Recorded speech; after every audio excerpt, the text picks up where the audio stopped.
Tôt ce matin, des centaines de personnes ont participé à la marche de soutien à la Palestine. Elles ont scandé des slogans tels que « Non à la guerre ». Les manifestants ont brandi des drapeaux palestiniens et celui du Tchad en signe de soutien. Sur leurs banderoles, l'on peut lire des phrases telles que « Liberté pour la Palestine occupée, nous sommes aux côtés des Palestiniens ». Quant au président du comité d'organisation, il faut préserver la paix et la cohabitation pacifique entre les humains. Nous avons manifesté en tant que Tchadiens. Parmi nous, il y a des étudiants, des professeurs, des médecins et de grandes personnalités. Ce sont toutes ces catégories qui ont répondu présent à cette manifestation. Chacun a exprimé de quelque manière que ce soit son sentiment vis-à-vis de la situation de la Palestine en général et en particulier de Gaza. Les scènes que vous avez vues à Gaza, personne ne peut les supporter ou les accepter. Les maisons ont été démolies sur les familles, les enfants, les femmes et les hommes et aussi sur notre grand marabout. Personne ne peut supporter ce qui se passe en ce moment.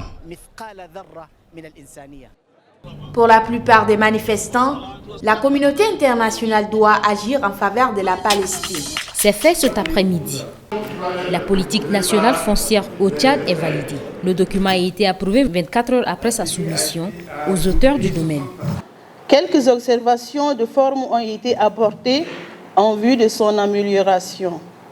C'est sur cette base que le document de la politique foncière nationale du Tchad a été validé par tous les participants. En foi de quoi, ce procès-verbal est établi pour servir et valoir ce que de droit. Selon les participants, ce document sera un garde-fou aux différents problèmes liés à la terre. Avec cet atelier, nous sommes arrivés à la phase décisive dans l'élaboration de la politique nationale foncière du Tchad. La prochaine étape reste sa validation et sa mise en œuvre.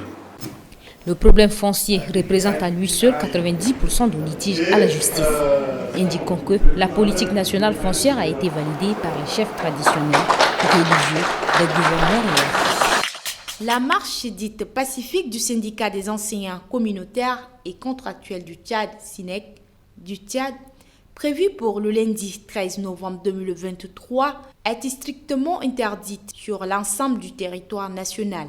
Les motifs avancés par les autorités sur cette interdiction sont, entre autres, le non-respect des dispositifs de l'article 6 alinéa 7 et l'article 9 de l'ordonnance numéro 011/11/PR/2019 du 1er août 2023 relatif aux manifestations sur la voie publique. Aucun document d'affiliation à l'UST n'a été versé à la demande et le risque de troubles à l'ordre public. Le ministre d'État, ministre des Affaires étrangères des Tchadiens de l'étranger et de la coopération internationale, Mamad Saleh Anadif, a pris part à une réunion ministérielle conjointe entre l'Organisation de la coopération islamique et le monde arabe préparatoire à un sommet extraordinaire des chefs d'État entre Occident et le monde arabe sur la situation de la bande de Gaza en Palestine. Le sommet extraordinaire arabo-islamique conjoint qui se tient à Riyad ce samedi 11 novembre 2023 a pour objectif principal d'examiner l'agression israélienne contre la bande de Gaza et le reste des territoires palestiniens occupés. Les chefs d'État présents évalueront la situation actuelle et discuteront des mesures à prendre pour faire face à cette crise humanitaire et sécuritaire. Le président de transition Mohamed Idriss Déby Itno s'est entretenu ce matin à Riyad avec son homologue mauritanien Mohamed Ould Cheikh El Ghazouani. Les deux chefs d'État ont discuté des relations bilatérales et ont fait un tour d'horizon des questions régionales et internationales. Forum de Paris sur la paix, relever les défis mondiaux grâce à la collaboration multilatérale. Prévu du 10 au 11 novembre, ce rassemblement international vise à combler les divisions, à favoriser le dialogue et à établir les coalitions orientées vers l'action pour relever les défis mondiaux urgents. Thème et objectif, élaborer des solutions multilatérales. Le thème général de cette année, à la recherche d'un terrain d'entente dans un monde des rivalités. reflète l'urgence de trouver des solutions communes aux problèmes mondiaux dans un contexte d'escalade des tensions entre des grandes puissances. L'action est mise sur la gouvernance des biens communs et des biens publics mondiaux, en particulier dans les domaines critiques comme le changement climatique, l'espace extra-atmosphérique et la gestion des minéraux critiques. Il est 9 heures, l'heure à laquelle des différents ambassadeurs sont arrivés pour cette cérémonie de l'inauguration d'une salle de classe et de la remise des fournitures scolaires aux élèves de l'école Amitié Chine-Tchad. C'est sous le slogan « Construisons une communauté d'avenir partagé pour l'humanité » que cette salle a été inaugurée.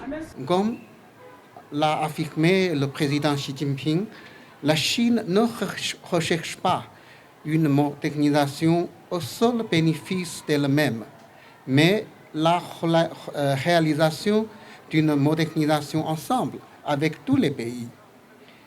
Tout ce que nous faisons ne vise qu'à faciliter l'accès des enfants tchadiens à une éducation de qualité, comme le reste des enfants du monde.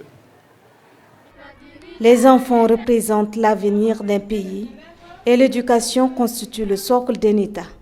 L'école primaire d'Ambriguébé, qui porte le nom de l'école de l'amitié Chine-Tchad, a été créée en 2009 et est fréquentée par les enfants provenant des quartiers Champ de Fil, Regina 1 et 2 et Ambriguébé 1 et 2.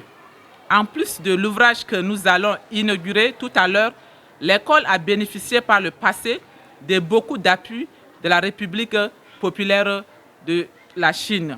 C'est une salle dotée de tables-bancs et des tableaux, des sacs à dos, des cahiers, des livres, des blouses pour enseignants ont été également remis. L'occasion pour le directeur de l'école de présenter ses reconnaissances. C'est avec un cœur rempli de joie que nous vous adressons sincèrement nos remerciements et nos profondes gratitudes à son Excellence, Monsieur l'ambassadeur de la Chine au Tchad, pour les multiples soutiens en faveur du système éducatif. Excellence, votre générosité, votre gentillesse et votre sympathie dont vous avez fait preuve jusqu'à présent. Cette cérémonie a été illuminée par la présence des diplomates de l'Afrique du Sud, des Émirats arabes, du Maroc et d'autres autorités de la place. Et c'est une nouveauté au Tchad. Désormais, le pays compte aussi un centre culturel russe et a pour objectif d'apprendre la langue russe ainsi que l'échange socio-culturel et économique entre les deux pays. Il a été question d'avoir un lieu qui propose et met en avant des programmes tels que des spectacles, des expositions, des conférences, des opportunités d'apprentissage de la langue et de la culture, mais aussi l'animation socio-culturelle et économique. Des initiatives précises et des programmes qui permettent de concrétiser et de consolider des relations bilatérales et multilatérales. Ce centre est un trait d'union entre les communautés locales et internationales. Ruski Dom joue le rôle du pont entre le Tchad et la Russie. Une occasion pour l'ambassadeur de remettre le certificat attestant le statut de l'ambassadeur de l'enseignement supérieur russe au Tchad à la présidente directeur générale Ruski Dom.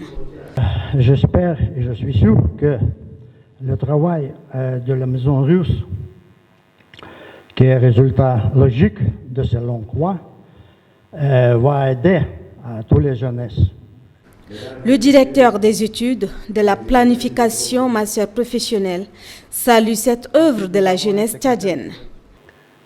Nous avons vu dans l'histoire les relations Tchad et Russie que dans l'époque après l'indépendance de la République du Tchad, dont nous remercions l'Union soviétique et la Russie actuelle, envoyaient des enseignants ici, au Tchad, dans toute l'étendue de l'Afrique.